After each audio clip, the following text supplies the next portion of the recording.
ayaanu si adag uga dhisnay muddadii aanu joognay 17 bilood ahay ra'iisul wasaare waxaad ahayd wasiiradii halka soo geli jiray wasaaradda siday u ekayd yaqaani dhammaan qaybaha aad soo martay ee maanta rijigoodu bedelan yahay waxaan ugu imid iyagoo ah sidii 1991 iyagoo ah oo meel walba dayacan tahay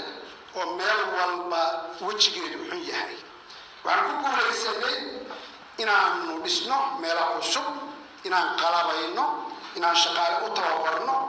inaan wajiga ku leeyahay aan qurxino waan filayo qaar badan oo aad ka soo martay inaad marxaati ka tahay waxaanu for example dhisnay newsroom ka arkaysa fikirkana annaka keenay in newsroom jiro annaka keenay waana dhisnay waana qalabay waxaanu samaynay qaybta warbaahin darabeedka fikirka annaka keenay waana ka shaqaysiinay waana qalabay waxaanu dhisnay qaybta barnaamijyada oo markii hore iska ahaa wax mes oo kala oo qofku aanu structure-ka warbaahintu leeyahay u samaysnay newsroom jirin qof baa jira laakiin oo tafatira la dhaho barnaamijyo habaysan aanay jirin oo fikrad la siinayo oo la dhisayo shaqaalaha laakiin uu jiro qof madax barnaamijyada oo qaybka uu shaqaynayo ay yartahay waxaanu soo kordhinay Somali National TV2 oo ah channel ku hadla afka shacabka iyadoo qiimihii satellite-ka naga bixi jiray aanu awoodin ka balgiina negotiation balakano oo laba TV isla qiimihii oo shaqo lagu daray aan ku dhamayno labada TV waxa laga arkaa shanta qaaradood inta laga arki jiray Somali National TV1 wax qiima oo uga baxay dawladda shaqo markii laga reebana ma jiro intii baan ku dhamaynay waxaanu samaynay oo dib u dhisnay qaybta raadiyo muqdisho soona iyo wargeyska qaybta waxaanu tirakoobnay oo ah wasaaradii ugu horeysay ee tirakoobtay hantida wasaaraddu leedahay kamaradaha guryaha ayaa la siixan jiray waxa la waayi jiray qof kamarada haysto shaqo loo diro sababtoo ah qof baa iska wata kamarada hadii dawladdu waa leedahay inta badanna qof barayfidaatiisa watay oo ana kamaradan iska leh waxaanu samaynay ninkii tiilaha ama waa ka gadnay ama waxaanu iska qaado oo adigu ha loo keenay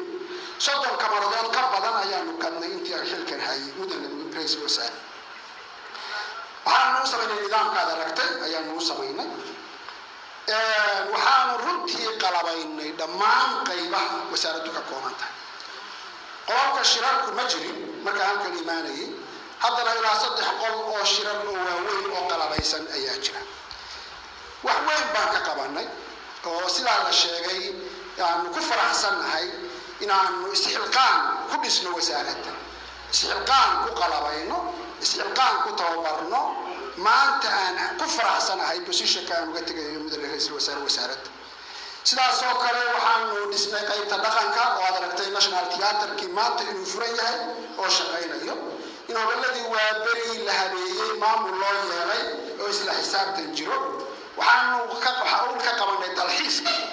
oo aan u arko isha dhaqaale ugu weyn Soomaaliya aan u arko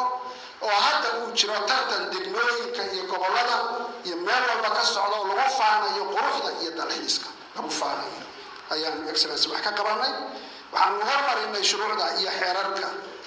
ay ku shaqayso iyo siyaasadaha wasaaraddu oo ay ugu horeyso inaan warbaahinta dawladda ka dhignay public broadcasting oo warbaahin la wada leeyahay anaanu ka dhignay oo nidaamka dawliga ay hadda adduunka jira aanay jirin idaacad qof ama maamulka kaliya u hadasha ee idaacaddu iyo TV-gu ay noqonayaan dad wax u hadla shacabka Soomaaliyeed danihiisa qof kasta oo fikir haya wax orinaya